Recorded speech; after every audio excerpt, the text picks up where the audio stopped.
The story begins in a forested area near the town of Tanner, where a sawmill is in full operation at the end of the workday. The foreman calls over the radio to the only group that hasn't gone home yet. But no one responds until a voice covered by heavy static seems to be asking for help. The foreman decides to check if everything is okay and finds the radio lying on the ground with someone's arm right next to it. Feeling a drip on shoulder, he looks up and discovers where the rest is. Terrified, he quickly returns to the car, but something comes trotting at a much greater speed and breaks the back window. Attacking the poor foreman next south of Tanner is the small town of Maiden Woods, where Paul Shields is the sheriff at this moment.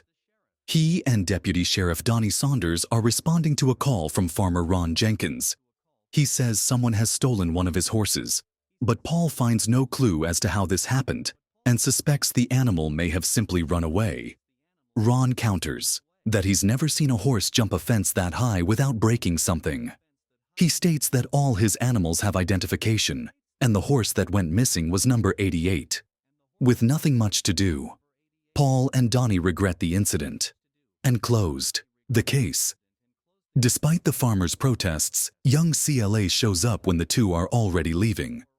Paul tells Donnie to be careful with admiration, because the last guy who tried to date Ron's daughter ended up getting shot after this. Paul goes to pick up his son Adam to spend the weekend with him. His wife Susan recently returned to her mother's house, and the atmosphere between the ex-couple is still filled with resentment arriving home. The boy is astonished by his father's lack of ability in the kitchen and asks when Susan will return, as Paul explains the complicated situation. A sinister shadow rushes past the back door, and Adam says, "There is someone in the yard." Paul thinks it's just the boy's imagination, but prefers not to contradict him at this delicate moment and decides to take a look. He finds it strange when Adam says it's better to take the gun, but he assures him that it's not necessary going out with just a flashlight. He hears the sound of twigs and leaves as if something is moving. He starts calling out, announcing that this is the sheriff's house. But when no one responds, he goes back inside. A little later, he puts Adam to bed and tries to hold back tears upon seeing the empty bed that belonged to his other son, Tim.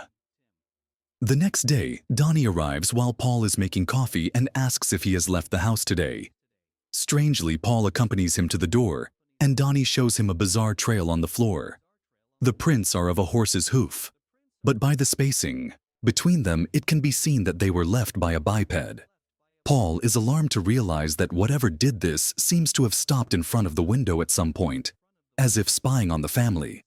But then Donnie says that his house has similar tracks. And it is just now that Paul understands the real strangeness of the case. The entire town has awoken to find it covered in tracks, and the residents are very frightened. Paul and Donnie follow the trail until they enter the wooded area, where the tracks abruptly disappear without explanation.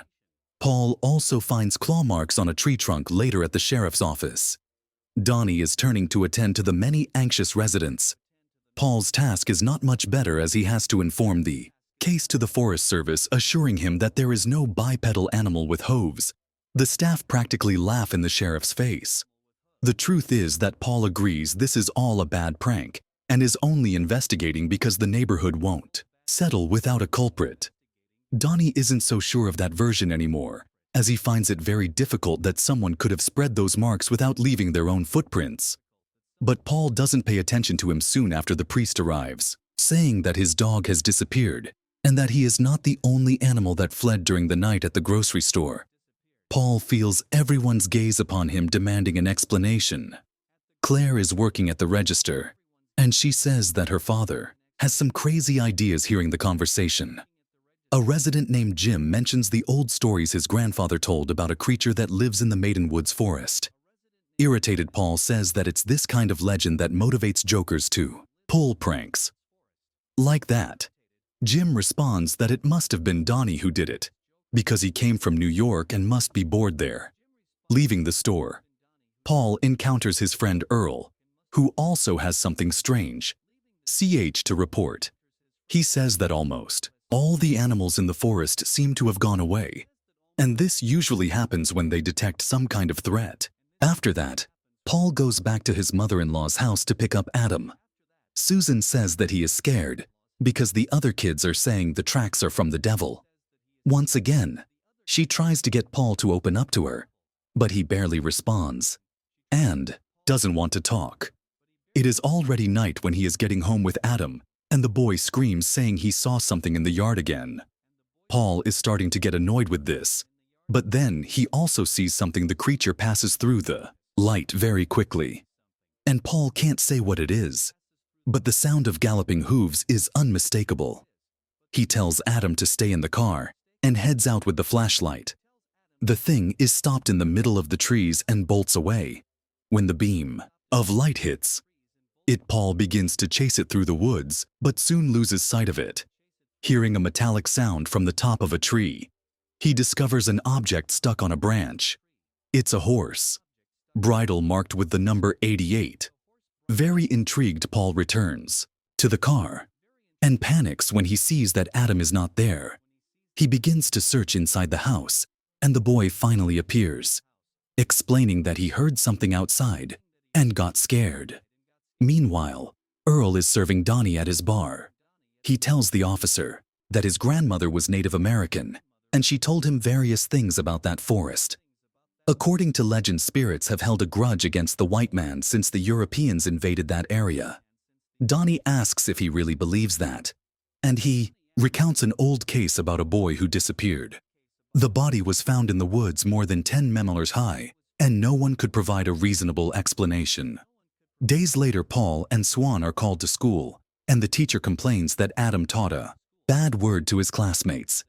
She writes the word on a pad, and the two start laughing when they discover it's nothing serious.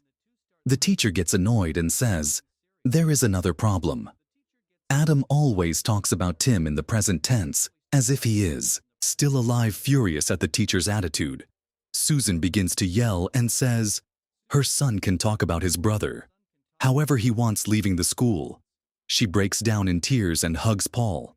The next day, he finds Donnie in front of the church, and both are startled by a flock of birds flying south when normally they would be heading north. Donnie even mentions the legends the girl told him. But Paul doesn't entertain mysticism and says that it's always someone's fault, since Donnie came to the town not long ago. He only learns of the recent tragedy in the sheriff's family when he helps Susan with the car, and she shares what happened. Paul was home alone with Tim when the boy had an accident in the pool. Apparently, the boy slipped and hit his head on the bottom. She explains that she never blamed her husband, but he blames himself so much that it has started to corrode the family. And this is why she decided to separate. That night, Paul and Donnie are once again called to Ron's farm, and CLA is trying to disarm from her father when they arrive. Ron says that his horses have been very nervous for days, and he didn't know why. Until yesterday around 3 in the morning, someone attacked the barn, pounding against the walls hard and leaving the animals almost frantic. Ron declares that he will not allow this to happen again and is ready to defend his farm. But Claire preferred to call the police, fearing her father would take risks. Paul talks to Ron and tries to calm him down, but a light bulb bursts while he is speaking, and everyone is already hearing the frantic whinnying. Donnie is tasked with keeping the farmer away from the barn, while Paul investigates. Soon they begin hearing banging on the walls, as if something is trying to get in, and Paul again sees the creature in a glimpse. Di gets startled by his scream and comes to help, but the thing has already disappeared into the darkness. The two return early in the morning to look for clues and find the outside of the barn all scratched by claws. Ron shows the marks on the ground and states that this wasn't made by a horse, as the front is divided into 3 parts, and horses' hooves don't do that. A search on the internet reveals that no known animal has that kind of hoof, and some results mentioned a demon called Winda. To make matters worse, a severe storm is coming, and authorities recommend a partial evacuation of the area. Paul also finds a deer by the roadside, and the state of the animal suggests a very fierce predator. On top of all this, the sheriff still has to face his own family drama during lunch with his parents. Adam begins to ask when the two will reconcile, and why his mom cries so much. Soon, Paul ends the subject at night. Donnie goes to a coffee at the store where CLA works, and the two flirt until Paul calls him on the radio. He has just come across yet another dead deer, this time right in the middle of the road. He approaches to examine the claw marks and starts hearing stealthy movement around him. Suddenly, the creature runs right in front of the headlights, and Paul even falls back from the fright. As soon as he gets into the car, the deer's carcass inexplicably disappears from the road. This finally shakes the sheriff's confidence in simpler explanations. He goes to YL's bar to talk to Donnie and says that the legends about the forest may have been interpretations of something that really exists. Jim also shows up at the bar and begins to provoke the two officers, doubting their competence the next morning. 3 hunters venture into the Maiden Woods forest and soon realize that something is wrong when the creature runs past. One of them asks if it was a bear, but the others say it was too fast. Then one of them is suddenly attacked and only has time to fire a single shot at the sheriff's office. Donnie speaks about the incident in New York that ended up causing his transfer. He was shot during a shooting and his partner did not survive. Now he thinks that this might have been God's work and that his place is truly in Maiden Woods. Paul doesn't like much of the religious talk as he has clearly lost faith since Tim's death. However, when he goes into the woods to search for more clues about the possible monster, he hears his deceased son laughing and even calls out his name. Suddenly a hand grabs his shoulder, and we see that it is one of the 3 hunters begging for help at the sheriff's office. He introduces himself as Robert and states that he was hunting with friends, Manny and Ryan, when the two were attacked by a very strong and fast creature. Robert is obviously traumatized and says he doesn't know exactly what he saw. But when Paul promises to find his friends, he shows no hope that they are still alive. Soon after, Paul gets a call from Earl and goes to meet him in the forest alongside Donnie. Jim is also there with a look of outrage and fear. He and Earl found something horrible while hunting. Parts of Robert's friends are stuck in the tops of the trees. Jim gets angry when Paul says that the hunting season is ending early as he wanted very much a chance to catch the monster. But the sheriff makes it clear that no one else should enter the forest for now. Upon learning about the attacks, the forest promises to send an armed unit within 24 hours. Paul states that at least many people have left town due to the storm, and Donnie is confident that the two can keep the remaining residents safe. Until then, the partial evacuation of the area continues throughout the day. At night, Susan thanks Paul for staying with Adam as the boy is scared of the storm and feels safer with his father. After Adam goes to sleep, Paul calls Donnie to discuss some theories. He opens a map of the region and shows that there is a denser and more remote forest north of Maiden Woods. The nearest town there is Tanner, and their sheriff sent some documents about what happened at the sawmill. Paul suspects that the mysterious animal was hiding in that other forest until the trees started coming down. He had to migrate south, and the Maiden Woods forest is the last on the way. Now the creature is cornered, and its only way out is to fight for territory. The two continue chatting when Jim knocks on the door. He says he set up a camera in the forest and wants to show them the video. After a few minutes of snow falling, something brushes against the camera and knocks it to the ground. In an enlarged image from the recording, Jim shows a silhouette of something that appears to be a person. He leaves the photos with Paul before leaving, and Donnie goes home too. A little later, we see the creature approaching the town, unable to sleep. Paul continues studying the case until he hears a massive crash that wakes at him, immediately realizing that his house is being attacked. He runs upstairs and locks himself in the bathroom with his son. He tells the boy to hide and tries to talk to Donnie over the radio while listening to his living room being destroyed. Paul has to keep his voice low so Donnie can't hear him well, but eventually he gets the message and immediately turns on the sirens, turning around. At the same time, we see that the pair of hooves is beginning to climb the stairs. The monster stops right in front of the bathroom, and Paul signals for his son to con in his fear as the shadows of the paw appear under the door. However, Donnie is also arriving, and the animal seems startled by the sirens. Paul hears the sound of breaking glass and a quick step passing over the roof. He cautiously exits the bathroom and tells Adam to lock the door behind him. Donnie runs into the creature as soon as he exits his car and gets toppled, but quickly composes himself and starts shooting. The two decide to gather all the residents who remained in town inside the church. Paul explains the situation to them and tells the whole truth. He admits that the threat is very serious, but assures them that the Forest Service is on the way. They just need to hold on for one more night and everything will be okay. CLA asks how they know the monster won't enter there too. Paul replies that the church is the only option as it is the sturdiest and easiest building to defend. In this way, everyone huddles together as best as they can and hopes the morning will come soon. Susan shows Paul the drawing of Adam so he can see how much the boy trusts that his father will defeat the monster. Seeing Tim in the last drawing, Paul finally weeps and confesses that he does not feel capable of protecting anyone, since he couldn't even save his son. Susan repeats that none of this was his fault, and says she regrets leaving the house. She reminds him that those people are there because they trust the sheriff and all need him very much. At that moment, the banging begins right after she says this. First on the sides of the church, and then coming from above, seeing the look of fear on everyone. He knows Paul almost freezes, but soon he regains control of the situation and tells everyone to stay away from the windows.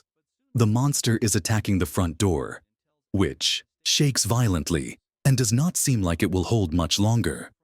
Paul and Donnie draw their weapons and prepare for the confrontation, but they know that they may not be able to stop it alone. Then Paul remembers that there is a shelter underneath the church and tells everyone to go down there. After they seal themselves in the basement, Paul kisses his wife and hugs his son, saying he will go back up again because the doors won't withstand the pressure. He wants Donnie to stay there to help the others, but Jim volunteers to do it with Earl as no one wants Paul to face the beast alone. He eventually agrees and heads up the stairs with Donnie right behind him. As they reach the ground floor, the banging stops, but the lights go out. The two proceed with their flashlights, and Paul sees that the door is wide open. A noise of things breaking comes from the room next to the altar, but there's nothing there when they enter, since the room has a second door that leads to a corridor. Paul leaves Donnie there as a lookout, ordering him not to let the creature through.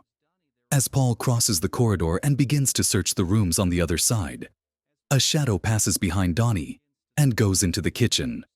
The sound of falling pots catches his attention, and he follows the noise until he sees a footprint on the floor.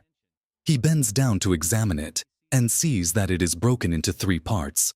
Like the others, when Donnie stands up, he is grabbed by the shoulder from behind and drops his flashlight, while shouting. Both the sheriff and the people in the basement hear him squeeze the trigger. Paul begins to back away, and Donnie frees himself from the monster's grip, seeing that he managed to injure it.